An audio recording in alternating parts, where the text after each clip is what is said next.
ACS Millones! ACS Millones!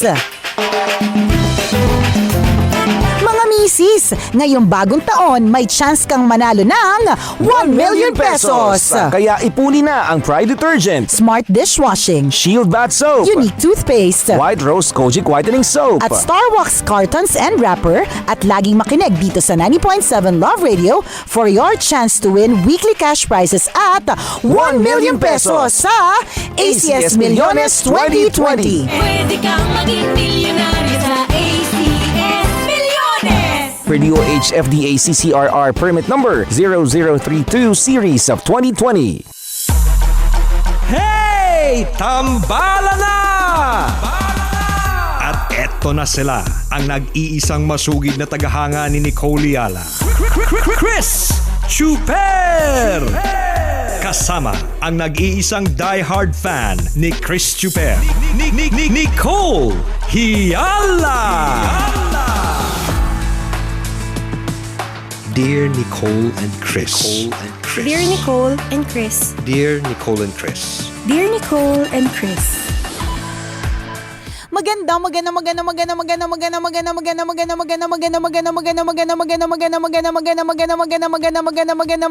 morning, Luzon, Visayas at Mindanao, Metro and Mega Manila. Thank God it's Friday! Nako, ikaw kabisyo na nasa digmaan ngayon. Bakit? Nagko-commute? Bukod doon, digmaan yung pagligo, ganyan. Ang lamig. Nagipagdigmaan ka sa tubig. Alam mo, Walang partner, laban eh. totoo yan. Alam mo, may nabasa nga ako eh. Grabe naman ang lamig ng tubig ngayon. Parang mas lalong pinaparamdam sa'yo na wala kang jowa. Ang lamig-lamig kasi. Iba, no? Iba yung lamig. Tagal ko bago magbuhos eh. Correct, ako din. Alam mo, inuuna ko muna pa. Alam mo yun, parang mga braso-braso, tiyan muna. Struggle, totoo yan. Lalo na yung hindi ko ma-imagine, partner, kasi kahit pa paano, medyo blessed tayo, may mainit tayong tubig. Hindi ko ma-imagine yung mga walang mainit na tubig. Tapos ang gising mo yung sobrang aga. Oo, kaya, mga 5:30, diba? No? Kasi maaga kailangan bumiyahe, ganyan, tapos maliligo. Nako, naiintindihan po namin nararamdaman ninyo. Ay, nako, ako... Naglalabasan po yung mga ugat nyo pare-pareho. At saka naiintindihan ko din, partner ko, halimbawa lalabas sila ng banyo, partner, na madulas pa. Yung hindi pa masyadong nabanlawan kasi ang lamig kaya, Oo, diba? binilisan yung pagbuhos eh. Kasi kapag halimbawa lumabas ka ng banyo na medyo madulas pa, pag tinuwalya mo naman yung mawawala yun eh, di ba? Oy, yung tumawa. Gawain din. Yung mga taong mahilig maligo na mabilisan. Yan. Relate na relate. Punas-punas lang. Oo. Nakakalurk eh. Ganyan talaga. Masarap naman yung panahon na malamig, di ba? Oo Alam mo naman. talaga tayong mga tao, sala sa init, sala sa lamig. Correct. Sa Pag sobrang init. Sa summer, magrereklamo na tayo, Totoo partner. yan. Galit na galit tayo. Mga topic na naman natin, pwede na magprito ng itlog, sahod ng Totoo. sasakyan, ganyan. Bang asin na naman ang kilikili natin. Correct. Basa na naman yung singit natin. Tama, di ba? Hahadhadin na naman tayo. Sala sa init, sala sa lamig. Gusto mo ba yung weather ng Pilipinas o mas gusto mo yung weather kunyari sa Hong Kong? Kasi pag lumamig ang sarap eh. Gusto ko ng weather sa Hong Kong. Gusto ko ng lugar na may 4 seasons. Yung winter, spring, summer, tsaka fall. Kasi yung mga... Oo. Kasi yung maganda eh. So, pwede mo siyang kantahin. Oo. Di, tsaka... Winter, spring, di ba? Hindi mo summer, napigilan, no? fall. Hindi napigilan. Kailangan kantahin. Kasi, ewan ko, partner ha, naniniwala kasi ako na ang isang bansa na malamig o isang bansa na may 4 seasons o medyo malamig sa lugar nila, maganda yung antas na ekonomiya. May factor. Ako naisip ko din yan eh. Diba? Kasi kunyari, pag sobrang lamig nung lugar mo, diba? Walang maninirahan sa labas. Tapos Walang titira sa ilalim ng tulay.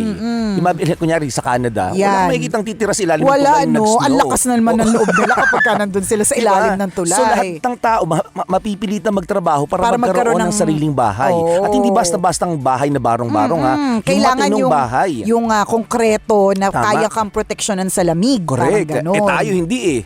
Diba? Kahit saan kasi mainit naman dito eh. Correct. Kahit saan abutin, di ba? Kahit saan na lang. Diba, sa puno, sa likod ng statue, ginagawang Diba? tirahan ng mga Totoo. tao, sa ilalim ng tulay, True. di ba sa Hindi- sementeryo. Hindi lang yun, partner. Kapag ka kasi ang lugar ay masyadong mainit, naturally yung mga tao mas mainit din yung ulo. Isa pa yun. At pag mas mainit din ang ulo, hindi tama yung takbo ng mga pag-iisip. Tama. Ganon. Yun yung yun yung downside. At pag hindi Tas makapag-isip gutom ng ka. tama. Oo, yung gutom ka. Hindi, tsaka ito pa pala, Oo. partner. Kapag ka masyado mainit, malapit sa El Nino, 'di ba? Oo. At dahil malapit sa El Nino, malapit sa drought, 'di ba? Pwede siyang domino effect eh, Oo. 'di ba? So dahil may drought, may pagkatuyo ng mga lupain. Posibleng hindi makapag-produce ng palay. At kung hindi Tama. makapag-produce ng palay, 'di ba, yung mga tao, lalong-lalo na if kanin is life, 'di ba? Oo. Hindi makakakain ng maayos. At kapag ka para sa isang tao kanin is life, tapos hindi siya nakakain ng maayos, nakakainit ng ulo. Oo, kaya ako pag kumain ako sa isang handaan, pumunta sa isang handaan, tapos walang pakanin. Ay nako, sisiraan mo talaga, 'di ba? Inimbita niyo ko. Wala naman kayong kanin. 'Di ba? Tapos pasta and bread lang yung papakain mo. Ay, naku, hindi po ako Italian para magpasa. Sabi ko nga yung kaibigan ko, di ba, Oo. partner, pumunta sa Italy para sa bakasyon. Oo. Mga 3 days pa lang siya dun sa Italy, parang gusto niya nagwawala na siya. Parang ang init-init ng ulo niya kasi nga wala pa siyang nakakaing kanin. Sipin mo yun, no? Hindi pa Tapos siya puro burger lang. Oo, puro pasta and bread, sabi niya. Nakakabusog naman yun. Pero para sa isang tao na kanin is life, Oo. talagang na parte ng system mo yan. Hindi masaya. Oo, mainit ang ulo mo, ganyan. Oh. So kung tatanong mo ako, partner, kung masaya ako sa weather ng Pilipinas, syempre hindi. Pero yung Pilipinas din naman, hindi din naman masaya sa akin. So parang quits lang kami. The feeling is mutual. Ano yung weather na gustong-gusto mo sa Pilipinas? Ito. Dalawa lang naman eh. Oo, ito. Itong taglamig ng January and Feb. Oo, kasi kahit saan ka pwedeng pumunta. Oo, Masarap, hindi mo mahangin. kailangan pumunta ng Baguio. Tapos 'di ba last Oo. week naitala yung parang coldest for this season sa Baguio, 10 degrees, partner. Sarap nun, no? Ang lamig-lamig ng 10 degrees. Yung aircon nga natin dito 22, partner, tumutulo involuntarily yung sipon ko eh. What Paano pa more? kaya pag 10 Oo, degrees? pero ayoko din naman ng sobrang lamig. Kaya nga gusto ko ng lugar na may 4 na seasons. Kasi 'di ba, parang nagpapalit ng season. Kaya lang with global warming, with climate change, hindi na rin ganun. Meron nga akong isang kaibigan, pumunta siya sa Sapporo recently sa Japan. Parang February yung Sapporo Festival. Winter, snow Kianemerut. So kulang daw yung snow. Kaya problemado daw sila. Kasi Ba't syempre, tinimbang ba nila? Ha? Ano? Tinimbang ba nila? Tinimbang siguro nila, ngunit kinulang. Kulang, yung parang hindi siya enough. Dapat sinabi mo, paano mo nasabi? Sure ka ba dyan? Ang hirap naman ng nagja-judge tayo. Hindi, pero kulang. Sabi daw nung tourist guide, Okay. kulang not enough. Siguro not enough yung regular, madali siyang natunaw eh. Parang hindi katulad ng parang dati na hanggang second week of Feb siguro or madami pang yelo, 'di ba? Parang sila hindi na. Dahil nga because of global Effect ng warming. global warming yun, Effect malamang. nun. Na parang kailangan pa nilang kumuha ng snow sa ibang lugar, parang mga ganun. Pero syempre dahil kwento ko lang po ito, chismis lang po ang lahat. So yung may mga flight papuntang Sapporo, wag po kayo mag-alala. Maaaring chismis ko lang din ito. Hindi, pero may nagsabi sa akin na taga doon. Medyo yun kung Oo. kung para sa tao sa mga tawag sa mga nabubuhay, sa mga tawag dito living things. Yan. Kailangan na mahabang ng pagyeyelo tapos biglang nabawasan. Kaya nga, malaking effect yun para sa mamamatay kanila. din sila. Yun. Oy, naku, Diba? nakakatakot. Workout much talaga.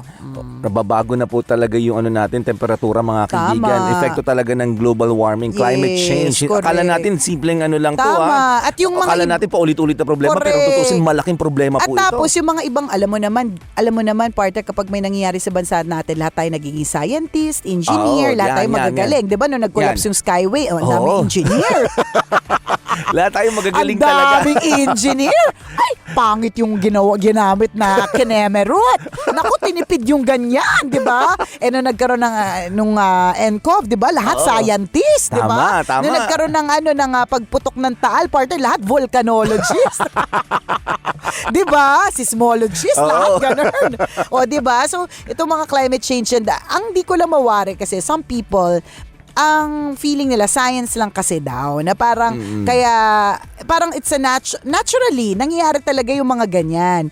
Ayaw ng iba tanggapin na may human intervention o may factor yung tao. Kung ba't din nagiging mas mainit. Natatandaan ko to, partner, na bata pa tayo neto eh. Yung mga tita ko, ang tataas ng mga bangs na naka-spray net. Ang usong-uso dati yung aquanet. Tapos parang sa school namin, kasi parang may inaway pa akong tita dyan sa aquanet na yan.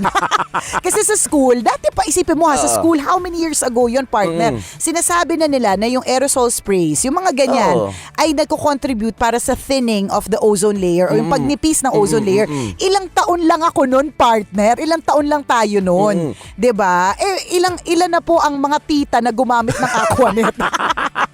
Sa amin pa lang 10 yung tita ko. Ikaw, ilan yung tita mo? 'Di ba na gumamit? Yung tita mo araw-araw nag-spray Kaya nga, nito, syempre, di ba? So, araw-araw may ganap eh. Di ba? Araw-araw siya nag-spray. So, nagko-contribute siya. Akala kasi natin, kabisyo, wala lang yung maliit na ginagawa nating mali eh. Di ba? Although, ang mahirap lang din naman kasi dito, alam nga namang hindi ka mag-spray net eh. Buhagad yung hair mo. Di ba yun yung kausuan paano dati? ka ng wedding kung hindi ka naka-spray Kaya net? nga. Lahat ng mga abay naka-spray net. Kaya nga. Di ba? Pataasan talaga ng hair yun eh. Tapos meron pa ngayon dito sa may gilid, partner, parang batak na batak. Oo, batak na batak. O kaya Yung singgit na singgit ka na. Galit na galit yung anit mo. Sa pagkakabatak ng pornorista. Pero naka-spray net ka, di ba? Pero isa lang ibig sabihin, meron pong part yung human. So isipin mo, ilang taon lang tayo noon, partner, nung may mga tita tayo nag-aquanet, 'di ba? Mga let's say 9 years old. O ilan na tayo ngayon? Tita pa lang natin 'yon. Kumusta naman yung tita mo na nakasakay sa UV Express? 'Di ba? I'm sure si Manong driver ngayon may tita din. Na mga gumamit nasa Maynila pa lang tayo. Paano yung mga tita ng Iloilo? Yung mga tita ng Baguio, yung mga tita ng Kalibo, di ba? Ganun. So, may contribution. Lalo pa, tayo kasi parang iniisip natin, maliit na bagay lang naman to eh. Akala diba? lang natin, no? Pero kasi pag nagsama-sama, Pag diba? nag-bulk na lahat yan. Correct, parang kita ng in-check. Diba? Oo. Parang magtataka ka, bakit ang yaman nila? Ang mura naman ng benta. Pero kasi, kumikita sila sa wholesale. Tama. Ang liit lang, parang 10 piso lang, pero maramihan, hanggang sa lumalaki. O ganun din yung konsepto ng Sa paggawa ng aquanet. Isipin mo ilang patilya ng tita mo yung kinulot dati. Correct. Gusto-gusto Diba? dati. Totoo Mga kulot ng naman. Patilya. Yung may curls dito sa gilid. Hindi ka pwede pumunta ng prom, ng party, pabayle, 'di ba? Nang hindi kulot yung gilid ng dito sa may patilya. At Mga kailangan patilya ng babae dati kulot. correct. At nung time na yun, partner, yung pangkulot hindi pa yung parang kayang pang matagalan. So para tumagal yung kulot, spray netan mo yan. So ilang spray. Ilan ang gumawa niyan. O ulitin namin, tita pa lang namin ni Chuper yan. Diba? Hindi pa kasama yung mga tita ng mga office mate namin. So may contribution. Totoo yan. Meron. Kaya nga, diba, lahat tayo ngayon parang hindi na tayo, nagagalit tayo kasi kailangan natin, paano ka naman iinom ng milk tea na ang gamit na straw ay paper straw? Napakahirap po talaga. Pero Kailangan kasi, mabilis ang ubos. Oo, Pag uminom tayo ng milk tea, gusto natin Matagal. matagalan. Oo, Wala matagal. nang lamig, di ba? May laman pa yung baso True, natin. diba? Tapos kung gagamitin mo papel, paano yun? Kaya nga, 'di ba, hindi pwede. Kaya nga everyone is being encouraged na gumamit ng metal straw or steel na straw, 'di ba? Tama. Kasi nga yun nga yun, partner, 'di ba, natatandaan mo. Kaya ang laking bagay nung dalawa lang tayo, kunyari, partner, nag-order tayo sa fast food. Dalawa yung straw na ginamit natin. Tayong dalawa pa lang yun. Breakfast yun. Nag-order ulit tayo ng lunch, 4 na. 'Di ba? Tayo pa lang yun. Paano kung yung buong office natin nag-order at 22 kayo? Breakfast, lunch, so 44 na. Naku, Paano dami kung nun. dinner pa nag-order? Di 66 na. Naku. Oh. Isang paano office kung pa lang. barangay na? Kaya nga. Ilan yun? Ilan? 'Di ba? 6,669. May number talaga. O, 'di ba? Let's say 6,000. 6,000 na straw na hindi natutunaw. Paano kung lahat mga wala pang disiplina, Ayan na itinapon nga, lang kung itinapon sa kung saan. Tapos umulan bukas. Di adi ba? bumara na. Kaya nga. O, tsaka- And it all started with you also using that plastic straw. Kaya huwag ka Totoo. magagalit kung kahit take out, hindi ka bibigyan ng straw. Yung nag-drive-thru ka, tapos hindi ka bibigyan ng straw. Yung paano mo to iinumin habang bumabiyahe? Magbaon ka, it's yung mga ganyan, yung paggamit ng metal straw, responsibility siya, responsibilidad siya. Dadalhin mo Extra siya lagi effort, extra effort talaga siya. Pero, doable naman. Kasi, kahit papano, nakakatulong ka. Kasi kung hindi ka tutulong, makakasama ka din. At yung unti-unti na akala mo walang effect, may effect pala. Ang sinabi ko, partner, isang araw pa lang. Tama. Paano bukas? Paano yung sa susunod na bukas? Naku, hindi lamang 6,000 yun. Correct. Totoo, Diba? yun yung simpleng maliit. Manila pa lang yun, partner. Babalik tayo. Paano yung mga Balik natin sa Iloilo, ilan? Oo. Sa Nueva Ecija, ilan? Diba? Ganun. Correct, totoo ka dyan. Ako naalala ko na lang din, yung simpleng observation sa bahay. Yung paggamit ng cotton buds, partner. Oh. Minsan may mga bisita kami na, syempre pagkatapos maligo, kukuha ng cotton buds sa may lababo, kung saan man nakapatong. Tapos itatapon dun sa bowl. Ayan. Toilet bowl. So, ilan silang gumamit? Halimbawa, 2 o 3. Tatlo tingnan pa mo, lang yun. tatlo. Barado na agad Correct. yung bowl. Hindi Totoo naman yan. natutunaw basta-basta yung stick ng cotton buds. Nakakita ka na ba ng natunaw na cotton buds, Kabisyo? Hindi. Wala pa. Oo, sabi namin, Hindi sino yan na naman nagtapon dito? Diba? Siyempre, wala namang aamin. 3 pa lang yung gumagamit. Paano kung Oo. ilan kayo? At ilang araw? Tama. Diba? It will contribute highly. O kaya naging panuntunan namin sa bahay namin. Reuse, reduce, and Hindi, recycle. Walang maghihinunuli. Ay, akala ko, partner, pagkatas mong gamitin, ibalik mo. Mas baboy yung akin. Hindi ko alam kung alin yung mas baboy eh. Yung hindi mo nalilinisin o yung lilinisin mo pero ibabalik mo. Same level lang, pareho lang. Parehas ng level ng kababuyan. So sa madaling salita, yung akala natin, 'di ba? Na wala lang. Pero matindi pala yung effect. Tama. Tayo pa lang yun. Paano kung it's a mass, grupo. Correct. Grupo siya. Halimbawa na lang, ikaw, Kabisyo, yung paggamit mo ng shampoo, sachet. Di ba Yung inaano mo plastic. yun, ginugupit-gupit mo yung kanto-kanto nun. Saan mo nilalagay? Sige nga. Aminin nyo Di ba, na. aminin nyo, saan nyo nilalagay? Di ba, ginaganyan nyo? Kakagatin nyo. Oo, tapos parang pagkataas yung gano'n yan, gagano'n. Isa ka kasi dumidikit-dikit pa. Yung Tapos may sumamang nalalasaan shampoo ka lang. din. Nalalasaan mo ni Palmolive, hindi pa umaalis sa bibig mo yung yung tinanggal mo, yung tinanggal mong parte ng sachet. Minsan kasi hindi ko maintindihan kung bakit kung bakit ang hirap, di ba? Di ba? Kaya ganun. Di ba? Tawag yung sa soplak mo, di ba? Oo. Yung dulo ng shampoo. Oo, di ba? Tapos syempre, araw-araw mo siyang ginagawa. Correct. Di lahat na yun pupunta doon sa drainer. Pupunta doon sa tubo, sa pipe. Yan na. Tapos magugulat ka, bakit parado na naman? Diba? Tapos Ano effect niya sa global warming? Yung pagbara yung pagbara ng CR natin. Climate change. Bakit Patong nga? domino effect yan. Oo, tamo. Tapos Paano? global, mahabang paliwanag eh. Okay. Di pero may Malaking factor yan. Oo. Tapos magugulat tayo, babahain tayo. Kaya nga. Di ba? True. Nag-umpisa din sa pagbara-bara ng mga lababo natin. naakala natin Wala wala lang. lang. Totoo. 'Di ba? So, pag sinasabing pag may nangyayari sa mundo, of course may science doon. Talaga namang kailangan mangyari. Ang bulkan, kaya siya naging bulkan kasi pumuputok siya talaga. Oo. 'Di ba? Totoo naman. Pero may effect din naman kasi kahit papaano. Huwag niyo sabihing totally walang effect yung humans. Correct.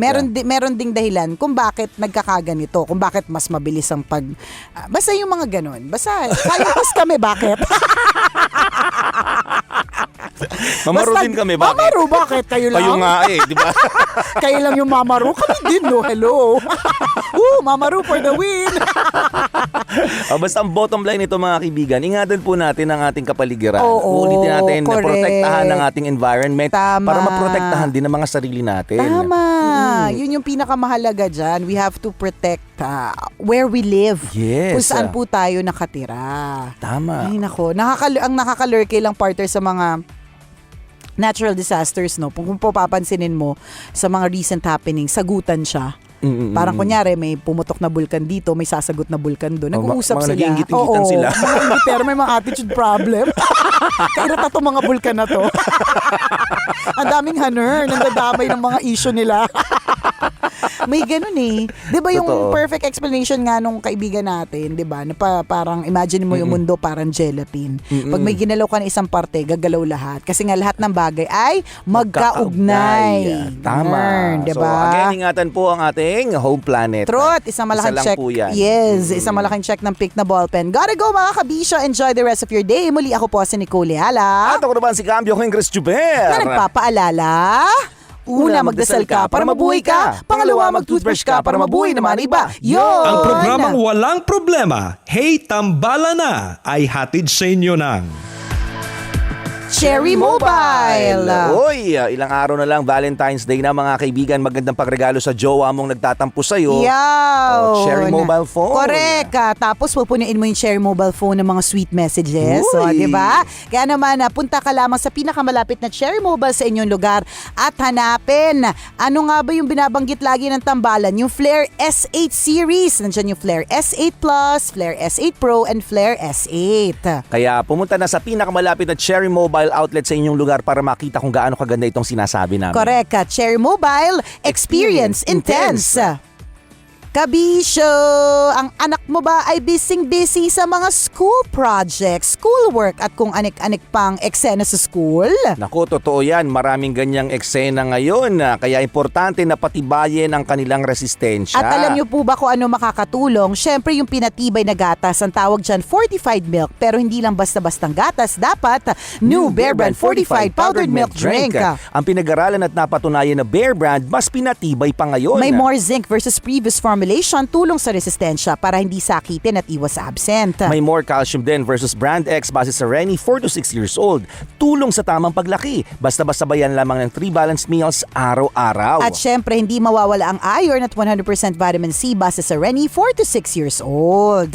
Kaya araw-arawin nyo lang po ang Bear Brand. Kaya para tulungan maabot ang pangarap ng mga bagets, patibayin sila New Bear Brand Fortified Powdered Milk Drink. New Bear Brand Fortified Powdered Milk Drink is not suitable for infant feeding and is not a breast milk substitute. Always your number one. SM radio station.